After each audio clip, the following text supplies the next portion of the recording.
और चलिए खबरों का सिलसिला आगे बढ़ाएंगे, जहां मध्य प्रदेश विधानसभा चुनावों का सबको बेसब्री से इंतजार है। लेकिन आपको बता दें कि 3 दिसंबर को आने वाले परिणाम में अब 2 घंटे की देरी हो सकती है। दरअसल इस साल पोस्टल बैलेट पेपरों की संख्या पहले से 2 गुना ज्यादा हो गई है। इस साल 64,000 से ज्यादा पोस्टल बैलेट वृद्ध और दिव्यांगों के हैं। वहीं 72,000 से ज्यादा सर्विस वोटरों के लिए बैलेट पेपर जारी किए गए हैं, जिनकी गिनती करने में ज्यादा समय लगेगा। ऐसे में चुनाव परिणाम 2 घंटे की देरी से आएंगे। वहीं महानगरों में भी मतगणना के दौरान परेशानी आने वाली है, जिसमें प्रत्याशियों की संख्या ज्यादा होने की वजह से चुनाव परिणाम देरी से आएंगे।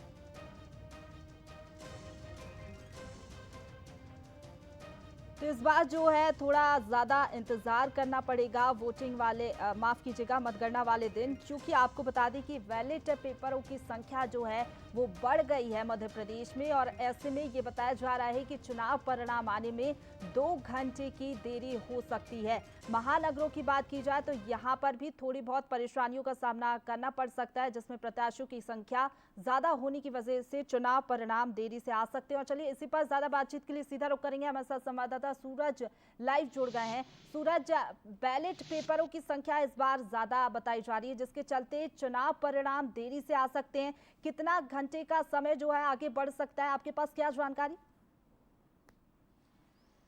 देखिए बिल्कुल ऐसे ये पहला मौका है साधना जब खासतौर से पोस्टल बैलेट जो अधिकारियों कर्मचारियों के अलावा बुजुर्ग मतदाताओं को भी दिए हैं। इसको लेकर चुनाव आयोग ने विशेष तैयारियां की थी और खासतौर से घर जाकर वोटिंग कराई है।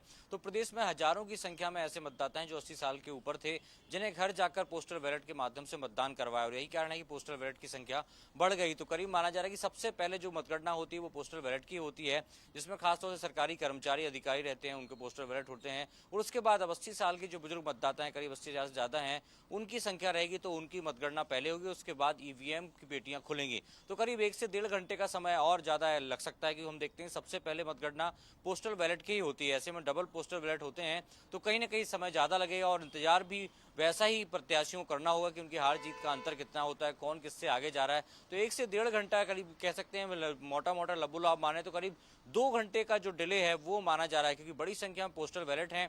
अलग अलग जो मतदान केंद्र है उसमें कई बार हम देखते हैं 10 से 12 प्रत्याशी भी होते हैं। तो ऐसे में मतगणना में थोड़ा समय लग सकता है, लेकिन 3 तारीख को तमाम जो उम्मीदवार हैं उनके भविष्य का फैसला मतगणना पोस्टल बैलेट या ईवीएम के माध्यम से खुलकर सामने आएगा। बिल्कुल, पोस्टल बैलेट की संख्या ज्यादा होने के चलते इस बार जो है काउंटिंग में थोड़ा समय ज्यादा लग सकता है। फिलहाल आपका बहुत शुक्रिया हमारे साथ जुड़ने के लिए सूरज, और तमाम जानकारी के लिए। और चलिए